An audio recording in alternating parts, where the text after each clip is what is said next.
The ratings are in for the Fright Night Dynamite this past Wednesday night on TBS. An update on the backstage reaction to the signings of Shelton, Benjamin and MVP in All Elite Wrestling. Also details on the Young Bucks / The Elite storyline now that the Bucks have lost the tag team titles to Private Party this week on Dynamite. We've got an update on Chris Bay's serious neck injury from his tag team partner Ace Austin. Speaking of injuries, Rhea Ripley, we've got more details on her injury and how long she's expected to be out for. Liv Morgan confirms she signed a new 5-year contract with WWE. Tiffany Stratton also confirms her status for Crown Jewel tomorrow. Timeless Toni Storm, we haven't seen her for a while, but there were some teases about a possible return this week on Dynamite. Amid the launch of the WWE ID this week, what happens if talent under WWE ID contracts get an offer from AEW? We'll let you know. Plus, Dustin Rhodes, reportedly, his contract has now expired.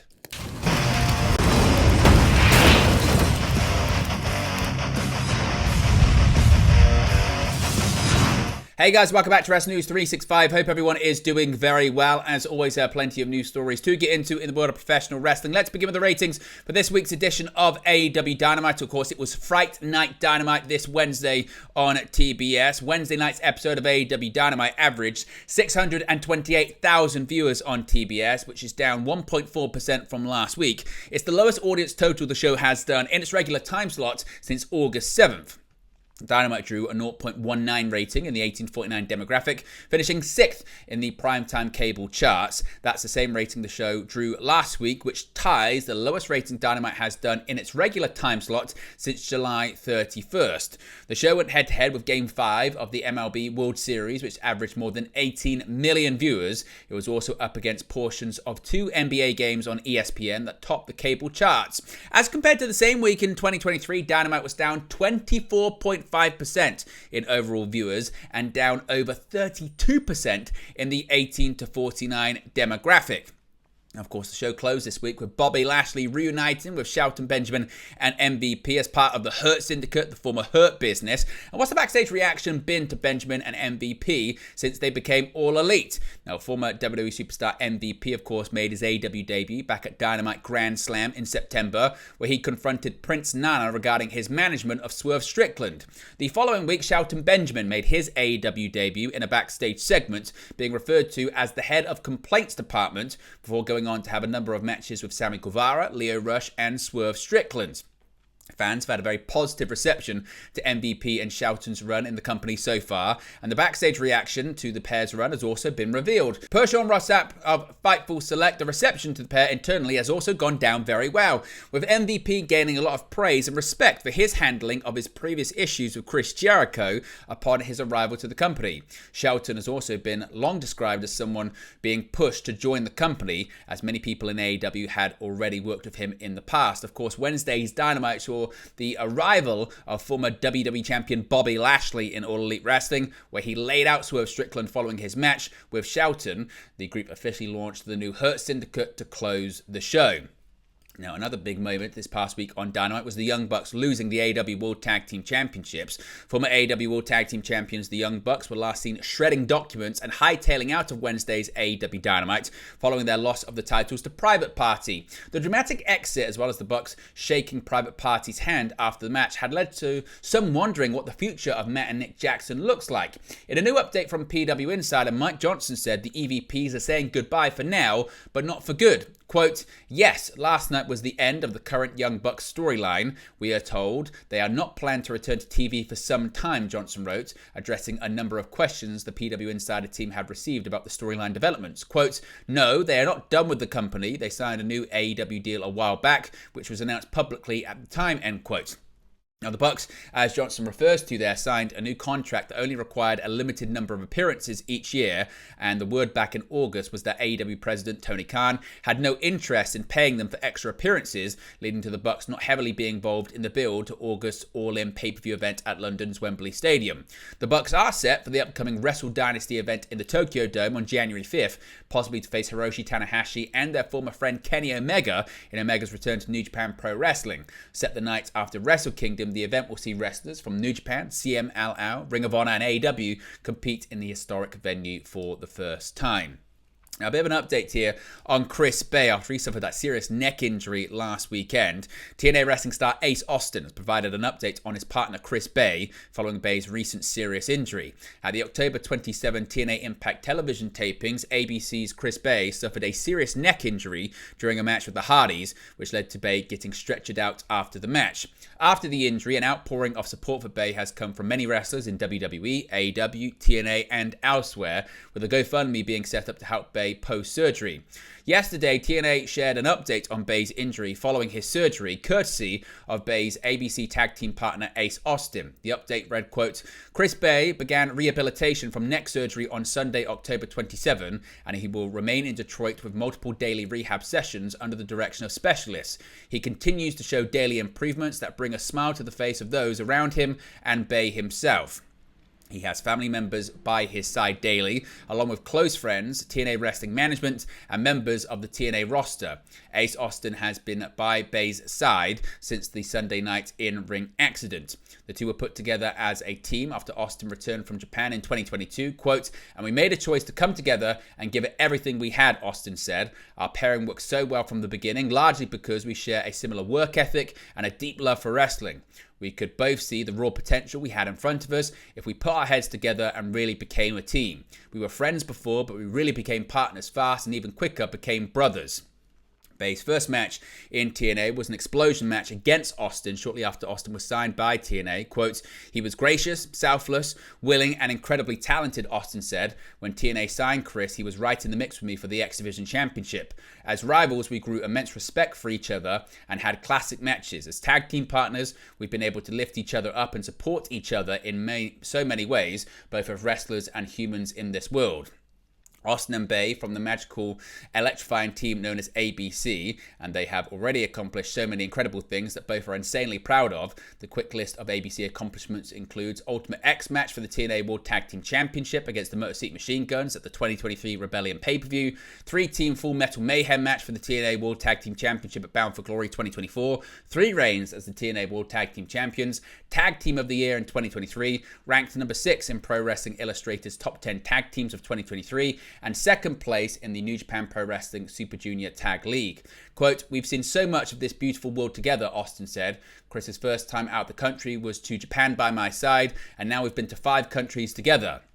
I was in the ring with Chris when the incident occurred last Sunday, and I've been by his side ever since. It was just as normal as anything we've done in the ring thousands of times. Everything was all right until it wasn't. Each moment is precious, and I'm cherishing every moment I've had in the ring and around the world with Chris, and every moment I have by his side right now. There will be a lot of hard work ahead, but we don't know any other kind of work. Chris won't be alone for any of this. He's going to be surrounded by love and support from every single one of us. The road to recovery is going to be easy as A, B, C. So, of course, we get any more updates on Chris Bay, we'll let you know in future videos. Now, Rhea Ripley also has suffered an injury. Of course, former Women's World Champion Rhea Ripley was attacked by Liv Morgan and Raquel Rodriguez on Tuesday. Ripley was left bloodied next to her car by an unseen attack after visiting the NXT locker room to give the women's roster words of support. It appears the attack was a way of writing Ripley off television for a while as she deals with a legitimate injury. Quote, Rhea has got a fractured orbital bone, Dave Meltzer said on Wrestling Observer Radio recently, so the injury they announced is pretty much legit. It happened last week, probably the last TV thing, because she didn't work any house shows. Now, there has been some speculation it could have happened in a headbutt spot this past Monday on Raw. Meltzer believes it was the confrontation and physicality with Rodriguez on the October 21st Raw that injured Ripley. There is no timetable on Ripley's return, but Meltzer does not sound optimistic about a chance of a speedy recovery. Quote, she's going to be out for a while, Meltzer said. It happened last week. Then they did the NXT attack as a cover. Now, the injury is Ripley's second major injury of the year. Ripley was forced to vacate the Women's World Championship earlier this year after suffering a shoulder injury. She has been embroiled in her feud with Morgan, not only because of Morgan's budding relationship with Rhea's former beau, Dirty Dominic Mysterio, but also to get back the very title that she never lost. Now, speaking of Liv Morgan, she's not going anywhere. She signed a brand new contract with WWE. In a new interview with Impulsive, Morgan told the former WWE United States Champion Logan Paul that she has no plans to leave the company anytime soon. Quote, I'd like to be in WWE as long as they would allow me, but at the same token, I'm thinking about life outside WWE, which isn't going to be for a very long time, Morgan said. As long as they'll have me, I'm happily to be in WWE. I may retire after WWE. I may just sit on my farm while my rentals pay my bills. As the conversation went on, Paul's co-host brought up the idea of his 5-year plan, inspired by Morgan's plans for retirement. The WWE Women's World Champion revealed that retirement definitely won't be anytime soon, as she's committed to WWE until roughly 2029. Quote, I signed a new 5-year deal, so I know what my 5-year plan is going to be, Morgan revealed. Now, Morgan has been the Women's World Champion since May, when she defeated Becky Lynch in Saudi Arabia. Of course, this coming weekend, she'll be facing off against Nia Jax to crown the Women's Crown Jewel Champion. Of course, you can watch that live with us. You can see on the right hand side of the screen right there for the watch along. Saturday, I'll be live 15 minutes before the Crown Jewel PLE goes live, which is 5 p.m. over here in the UK. That's GMT. So I'll be live at 4:45 GMT. Be sure to join us live for that. Now, speaking of Nia Jax, Tiffany Stratton, could she possibly somehow get involved this weekend? Well, WWE Women's Champion Nia Jax has to live in eyes at the back of her head for much of her reign, as Money in the Bank briefcase holder Tiffany Stratton is always haunting the edges of the frame. Stratton's friendship with Jax has been one rife with dissension, as it has unity, as both women seemingly live by the old adage, keep your friends close and your enemies closer.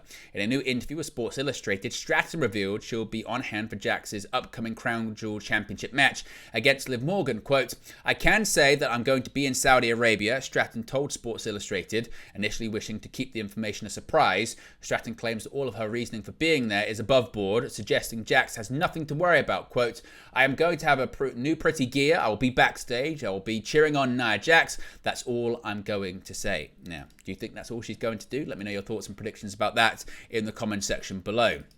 Now, timeless Toni Storm, just where is she? Well, AEW seemingly is putting some hints out there. There has been a timeless Toni Storm-sized hole in AEW since she disappeared after losing the AEW Women's World Championship to Mariah May at AEW All In.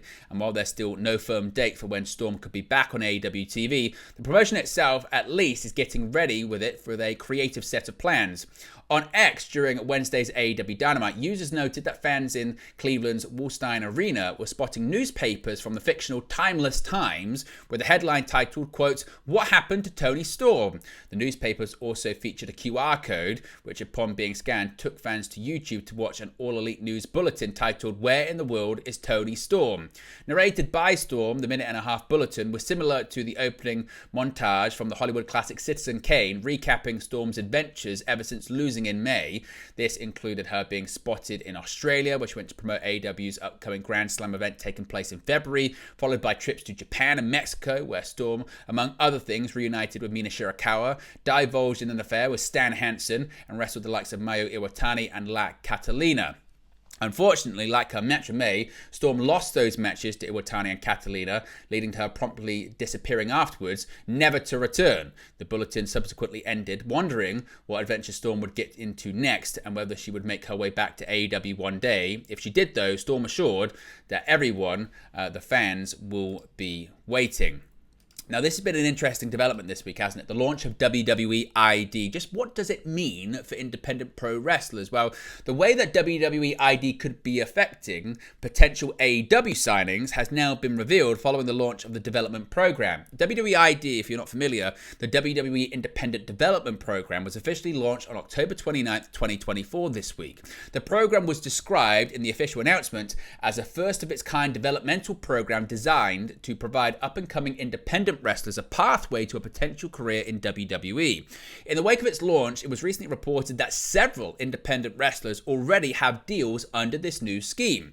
WWE isn't the only major company interested in future prospects, however, with AEW also no doubt keeping an eye on up-and-coming performers. Brian Alvarez has now revealed who WWE ID could potentially affect and how it could potentially affect future signings of independent wrestlers on the Wrestling Observer radio show, saying, quote, if you're under this deal, it's essentially if you get an offer from AEW and you're under one of these deals, you have to go and tell WWE first, and they have the right to say, okay, well, we want to sign you to a deal and send you to NXT. Or they can say, go for it, take the offer, we're not interested.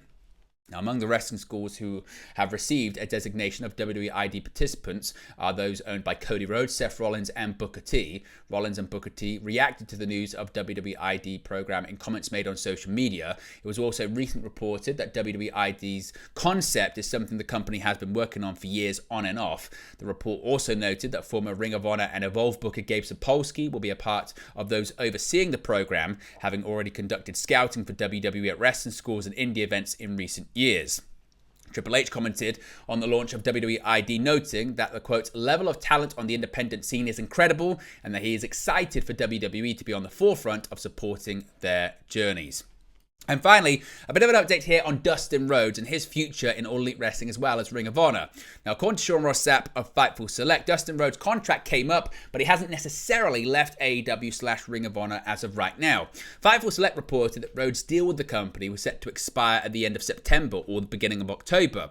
Rhodes has not wrestled for the company since then, despite being Ring of Honor Tag Team and Six-Man Tag Team champions. Fightful's Sean Ross Sapp was able to confirm that negotiations between the two sides has been ongoing, but it was claimed that nothing was done as of right now.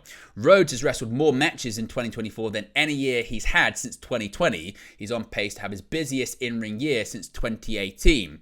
Now, in addition to wrestling, Dustin Rhodes has long helped out with the women's division in AEW as well, so we'll wait and see what happens with those negotiations. But there you go, guys, the latest pro wrestling news for you. Be sure to smash a like on the like button, be sure to subscribe, bottom right-hand corner. As always, let me know your thoughts in the comment section below, and I'll speak to you again very, very soon. Hey guys, thank you for watching, listening, streaming, or however you come across this video today. Be sure to click on the video on the right there to watch our next video, or click the bottom there to subscribe, bottom right hand corner. Thank you very much, and I'll speak to you again very soon.